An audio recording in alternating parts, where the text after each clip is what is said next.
What is going on, people, and welcome to another episode of Real Talk with Marcus McCoy.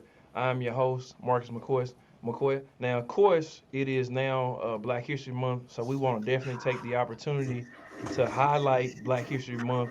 And what better way to highlight Black History Month by bringing on one of our African American leaders? He's a widely recognized, respected figure in the African American community, but the community in general. So without further ado, I would like to introduce the Grand Basileus of the Omega Psi Phi Fraternity Incorporated, Mr. Ricky Lewis. Welcome to the show. Thank you, brother Marcus. How you been, man? Oh, I can't complain. I can't complain. Good. Definitely thank you for having for Sir. coming on here. And I know you're a very busy man. I seen you had pictures with the president not too long ago, so I know you're very well traveled. So I appreciate you taking out your time, your busy schedule, to sit down and have this conversation with me. Yeah, man, I'm honored to be here. I appreciate you allowing me to come on and give an opportunity to come on your show and speak to your audience. Thank you, thank you. So, for the people that are listening, tell them a little bit about yourself. Yeah, born and raised in Pensacola, Florida. Mom and daddy, Harvey Lee Lewis and Ethel Lee Lewis. Mom and daddy was born in Alabama. My daddy worked at the military base, the Navy base in Pensacola. He's an Army man. My mother worked as well. Both had 7 children. God-fearing family, a very disciplined family. My father is my hero. Moved to California in Los Angeles when I was 13 years old. My mother had a job transfer, and I've been here in Los Angeles now for 49 years. I met this pretty girl from Houston, Texas, from the Third Ward, and she said yes. And we have 2 boys. Our oldest boy is a major in the United States Army. He's a college graduate. He's a member of Omega Psi Phi as well. And our youngest boy is Wyatt. He's a freshman at UCLA. So we are empty nesters, man. We're empty nesters in our house. I've been employed in the aerospace industry for 40 years. Really happy about that. I'm looking forward to retiring soon, hopefully. And my wife is a stay-home mom, and we live here in Los Angeles, man, and we have a great time here in California. Oh, that's awesome. That is awesome. So, I just did some research, and you would be surprised this day and age how many people still probably don't actually know what Omega Psi Phi fraternity is, what it encompasses, what it does. So for the people that are listening, could you tell us about what Omega Psi Phi is, some of the programs you all have, and things of that nature, just so we can educate the listeners. Yeah, good question. Omega Psi Phi Fraternity, founded November 17th, 1911 at Howard University. We was the first black fraternity founded on an all-black campus at HBCU.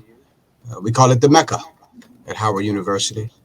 We have 200,000 initiated Omega men in 17 countries and on 4 continents. We stand on the principles of manhood, scholarship, perseverance, and uplift. Our colors is royal purple and old gold. Our motto is friendship is essential to the soul. And we're a service organization. We're here to service the community, help young black boys be the best they can be through mentoring programs, helping fathers to be the best fathers they can be. We're actively involved in social service organizations that we support. We're a member of the Divine Nine in terms of all of us, all the 9 fraternity sororities, 4 sororities, and 5 fraternities. So we're an organization that's been around for a long time, continue to do the work that our founders laid out for us, brothers Just Love, Cooper, and Coleman. And we're excited about serving our community. That is awesome. That is awesome. So here's another question. I mean, I think I had to double back to this question just simply because we are in Black History Month. Dr. Carter G. Woodson is credited with or recognized as the father of Black history or the one who founded Black History Month in general. Can you speak to Dr. Carter G. Woodson? He's also a member of Omega Psi Phi Fraternity Incorporated as well. Absolutely. Yeah, Dr. Woodson is a fraternity brother of ours. Just a little history on him. Dr. Woodson is a scholar, really a scholar on African American culture. Born in 1875 and died in 1950. Second graduate of Harvard University. He was a scholar, outstanding uh, academician. But his primary emphasis was on African American culture, and he's been kind of awarded or being viewed as the father of Black History Month. So every February when we serve Black History Month, it's because of Dr. Carter G. Woodson. because of his history, because of what he's done as an academician, the many times and of hours and service he's put into understanding and talking about African American history. He's the father. And so anybody who wakes up in February of any year and talk about Black History Month, we all owe it to our fraternity brother, Dr. Carter G. Woodson. That is amazing. It's also amazing to see that you could just tell from the lineage that members of Omega Psi Phi Fraternity Incorporated have been leaders for quite some time. When you think about Black History Month and probably the things that went into just being able to have a month dedicated to African Americans and probably the struggle that our ancestors went through in those times just to get here, it's a great testament to not only the dedication of African Americans, but also definitely the Brothers of Omega Psi Phi Fraternity Incorporated too, because there's a long-standing history of achievement and just being barriers for change and going out and seeking and doing the work that it requires to make the communities better. Would you agree with that? Oh, absolutely. Agree with you 100%. That's our mission is to help folks who are less fortunate, helping the least of thee, helping them be the best they can be, give them some resources, just kind of can stand on their own feet. Be here and be available for people who may call and want some information about mentoring or tutoring or scholarships or talent hunt. Obviously, it's important for us to be able to be available for people who need help. And we all know people need help. It's just the way life is. Everybody goes to their trials and errors, trials and tribulations. And organizations like Omega Psi Phi, and really all of us in D9, that's what we're here for. That's what these members who've been in this organization for hundreds of years collectively to be available for people who need us. As I said earlier, we're trusted messengers. That when you call on the men in the purple and gold, we'll deliver. If we say we're going to do something, we'll do it. And that's what we all stand for, particularly the men of Omega Psi Phi fraternity. That is awesome. That is awesome. So when you think about Black history in general, if you had to pick maybe one or two, depends on you, who sticks out in your mind when it comes to Black history and why? Yeah. Well, you got to start at the top. Dr. Martin Luther King. He was an alpha man, Morehouse man, academician, scholar, outstanding speaker, who gave his life for the civil rights struggle. Didn't have to, but he chose to, and he gave it all. So Dr. King certainly has this. You have to think about the ultimate African American who served this country of ours and done the work. Dr. King stands at the top in terms of what he has stood for, what he's given, the sacrifice, and this is the most important part, the sacrifice to his wife and his children. Can you imagine the number of days and weeks and hours Dr. King was away from his family, serving other families, serving other people, putting his life in harm's way through the segregated South, having his life threatened often and ultimately killed in Memphis, Tennessee, trying to help sanitation workers. They used to call them garbage men back when I was a little boy, Brother Marcus. He went there to help sanitation workers to try to get a little extra money on their paycheck. Just think about that. Number two, you got to think about Malcolm X. Malcolm X also put his life on the line. Pretty much the same era that Dr. King came through. Talking about it from a different angle, but pretty much the same thing in terms of self reliance, self responsibility, personal responsibility, encouraging African Americans to start your own businesses, spend your money in your own community, helping each other out, respecting each other, respecting our women, respecting our children, respecting our neighbors, respecting our community. He talked about personal responsibility. Stop putting your life in somebody else's hands. You could do it yourself. We can go to college. We can start business. We can save money. We can buy homes. We can take care of our own communities. If I had to think of two men, I think Dr. Martin Luther King and Malcolm X. That is awesome. That is awesome. Those actually would be the first two African American men that I would probably recognize as well for many of the reasons that you mentioned. Now, you are undoubtedly one of the most recognizable African American leaders in our community. And I've had the opportunity to be a part of some of your speeches and lectures. Um, and one thing I noticed, and I do know about you just in the research I've done, is that you're very passionate about the community. So, for the people that are watching, um, I like to always get an inside track of how a person became who they are now. So where does that love of community actually come from? Right. Yeah, it came from primarily my mom and dad. Um, as I said earlier, man, a God fearing home. My daddy was always helping folks at church, always helping people in the community. As a little boy, I went with him. And I used to always say, man, my daddy's coming home from work and taking care of his family. Now he's going out to help other people who are less fortunate. They call him Mr. Harvey. Let me call Mr. Harvey if I need a roof on my house. Let me call Mr. Harvey if I need something fixed in the house. Never, ever took a dime. He did it out of the kindness of his heart. So as a little boy, that's all I saw. But Marcus, I just saw my daddy giving back, helping out. And I just always said to myself, man, when I got a little older, a little fortunate, I'm gonna give back. And my dad used to always say, always try to help those who are less fortunate. Just try to help them as best as you can. And I remember that as a little boy, became a grown man, went to college, got a pretty decent job, got a few dollars in my pocket, and joined the greatest fraternity on earth, the Mega Psi Phi Fraternity, and rose up to be the CEO, the Grand Bosses International President of this great organization, and giving back kind of similar to the way the same thing that my dad did when I was a little boy in Pensacola, Florida. So I guess you would say it's in my DNA. I don't know any better. It's just the way I am. And it's primarily because of the foundation laid down by my mom, but especially my dad. So I think what you said too is probably a message that a lot of people need to hear is that through the influence of your parents Right. uh, being Right. raised in the right manner and things of that nature, that's ultimately you basically had great role models, Oh, and yeah. because of that, those great role models, excuse me, and their influence is how you came to be.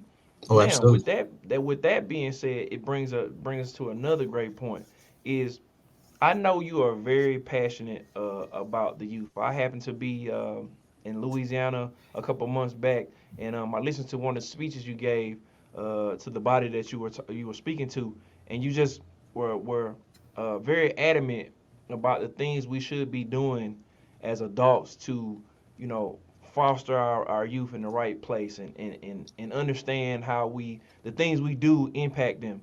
So if somebody, for the people that are watching, what message would you want to give them in terms of the way moving forward, or your perspective on how we take our youth and now elevate them to a place where they can be successful? Absolutely. And this message is particularly to black men. We certainly understand the black family is critical in our community, but this message is especially for black men that we need to commit ourselves to mentoring these young black boys. We do know that when there's a man involved in a young black boy's life, chances are likely he's not going to go to the penitentiary. Whether it's a coach, somebody from church, uh, a neighbor across the street, a father figure, the father in his life, it's very likely he's going to be on the straight and narrow. We want to do all we can to disrupt this school to prison pipeline. We want to encourage more black boys to go to college, go to trade school, start a business, become a good father and a good husband.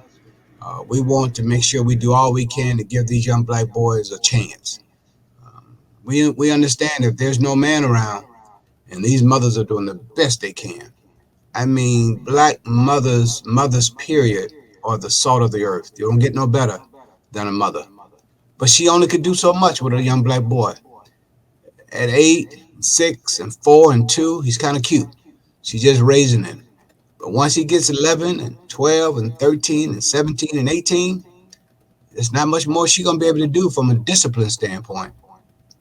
Because many times he's gonna be a little older and a little bigger, and there's not much she could do at that standpoint. She's gonna need some help, and she's gonna need some help from a man. And we believe that if men are actively involved in these children's lives, these young men's lives, we'll minimize as many of them going to the penitentiary or going to jail or not doing what they're supposed to do. Lastly, when we go on these college campuses, particularly HBCUs, are full of young women. Young women are going to college, but it's very sparse in terms of young black boys. So we believe that if you get actively involved in a young man's life at a young age and kind of steer him in the right direction, then he can in turn become a productive citizen, be an asset to our community and not a liability. And then he in turn, Brother Marcus, will turn around and become a mentor himself. and then another mentor, and then another mentor, and another mentor.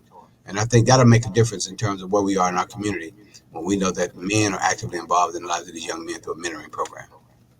So that also speaks to, in a sense, kind of, we always talk about breaking generational curses and generational barriers. So basically, we kind of have, in a sense, with through mentorship and um, basically parents, doing the right thing as far as their children. We have a kind of like a feeder program in a sense. Yes, It's kind sir. of like Yes, if sir. like from high school, Yes, sir. when going from high school to college or Yes, going sir. from middle school to high school, Yes, sir. these steps that we're taking along the way ultimately develop these young men and women so that these things that you mentioned don't happen. Yes, There's sir. no secret that black people are at an alarming rate are being incarcerated at a higher rate than some of our counterparts, Yes, sir. and it's due to things like you spoke of: lack of mentoring, lack of guidance. Um, Many of these children are just basically looking for outlets to have, especially in the inner city or in rural neighborhoods and things of that nature. So on mentorship, you mentioned, I know that is also one of the things that you're really passionate about. What type of mentorship programs does your fraternity have in terms of just so the people can get an idea? Because there may be somebody watching who wants to. They may have a kid that, for lack of better terms, is and maybe in a bad phase in their life, and they Absolutely. might need that mentorship. So what are those type programs that the fraternity has for those type of individuals? Yeah, good question. All of our chapters around the world, not just in America, but around the world in 17 countries, all our chapters are mandated to have a mentoring program. Now, some have one-on-one mentoring programs, some have group mentoring programs, some have school mentoring programs, some have church mentoring programs. We all mandated to impact the lives of these young men. We don't discriminate. It could be an Asian young man, it could be a Caucasian young man, it could be a Latino young man, it could be an African American young man. Now, charity starts at home and spread abroad. We're really particular about mentoring young black boys. We think it's important that when a black man is involved in his life, it'll make a difference in his life. So wherever you are in the sound of my voice, there's an Omega chapter somewhere that you can call and say, hey, I heard your grand bosses on this radio program and they say you do a mentoring program. They would be able to help you. And that's what we do. We help. We're certainly not going to be the panacea to all the problems in our community, but we're here to help and kind of guide and direct because sometimes mamas do the best that they can. And when there's no man around, she's going to need some help for this young boy to get some type of guidance. And that's where the men of Omega Psi Phi come in, just to give some guidance, put him back on the right track. Tell your personal story. My mentee several years ago was an undisciplined young man. I got him back on the right track, and his mama said he's good now. He don't need to be part of the mentoring program. Went on to graduate from high school, went on to graduate from college, became a good father and a good husband. So many times it's just some intervention, just a little bit of intervention, not all long 4, 5, 6, 7, 8 years, and we do that as well. But sometimes it just get him back on the right track. When you get him on the right track, he can kind of carry on and do what he needs to do in terms of his life and become an asset to our community, not a liability. Absolutely, that is wonderful. I also want to throw something in there. In the beginning, as I was introducing the Grand Basileus, there may be some people out there, excuse me, that don't know what that actually means. He clarified it as well, but I want to double back and make sure I explain it. So the Grand Basileus is in a sense, the grand president or the president of the entire Omega Psi Phi Fraternity Incorporated. Right. Because again, I know there are some people that might be watching that may not know anything about Greek life and have no understanding. So I just want to make sure I clarify that so the people that are watching understand the terminology that we're using so they'll know what I'm saying. Now, with that being said, um, I know you are a visionary man. So for the fraternity moving forward, what is your vision for the fraternity moving forward? Yeah, very good question. Our job is service. That's what we do in this organization is service. We want to do all we can to continue to grow our brand holistically, grow our membership to get more members, good quality members who stand on manhood, scholarship, perseverance, and uplift, who want to sacrifice themselves to give service back to our community. Our brotherhood, our members, is the most valuable asset that we have. So we certainly want to take care of each other as well. Check on a brother, see how he's doing, see how his family is doing, provide any help that we can to a brother who maybe needs some help. But I say most importantly, we are service organizations that give back to the community, be available for community services for anything the community may need, and to provide ourselves in terms of partnership with other community-based CBO, community-based organizations to provide service as well. Many hands make light work. We think there's more folks who are actively involved in trying to give back to the community will make the community a whole lot better. So that's the future we have for our fraternity. Just continue to grow it, continue to be trusted messengers in our community, and continue to provide service. I want to piggyback on what you said too. As I was growing up in Jackson, Mississippi, there is a very, I would say, large population of the men of Omega Psi Phi Fraternity Incorporated in that particular area. I can't speak to the demographics of our areas, but I can speak to Jackson, Mississippi.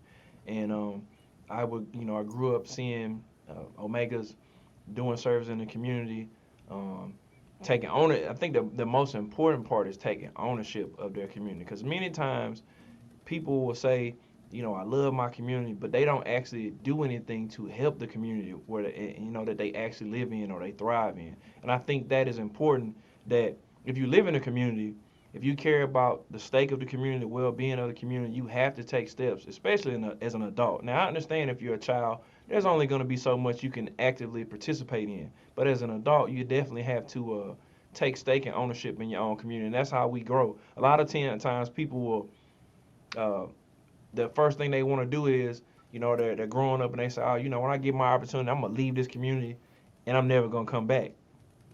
But if everybody thinks like that, how does that community grow? Because it's not. There's no guarantee that everybody in that community who stays there is going to be an active participant or contribute to the growing of the and the flourishment of that community, so to speak. Yeah, I agree So with you 100. I agree with you 100%. We have to be around. We have to be around to be role models for other children in our community.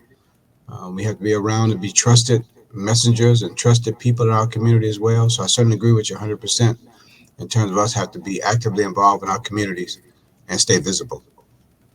So before we get out of here, again, I want to. This has been an awesome segment, and I definitely appreciate you taking your time to your busy schedule to come on here today. But before we get out of here, what's one message that you want to leave the listeners with? Yeah, there are men of Omega Psi Phi trusted messengers that you can call on us for help and we will deliver. That we are God fearing men who are committed to service, committed to making a difference in our communities, in the community that we serve. We're here to help any way we can. Again, we're not going to be the panacea to all the issues that may be ills in our communities, but you can call on us, we'll deliver. If there's a disaster, you can call on the men of Omega. If you need some mentoring, you can call on the men of Omega. You need some scholarship money, you can call on the men of Omega. You need some tutoring, you can call on the men of Omega. If you need some help in terms of trying to guide a young man in a different direction from the direction that he's going, you can call the men of Omega. The men in the purple and gold are trusted messengers. And that's the message I want to leave with your audience. Definitely, thank you, thank you. Before we get out of here, my message is pretty simple. Not gonna beat a dead horse, but although we only have the shortest month of the year, Black History happens every day of the year. So in saying that, for the people that are watching, I ask you and I implore you, let's continue, making Black history. I invite you to join me for the next episode of Real Talk with Marcus McCoy. But until then, it's been real.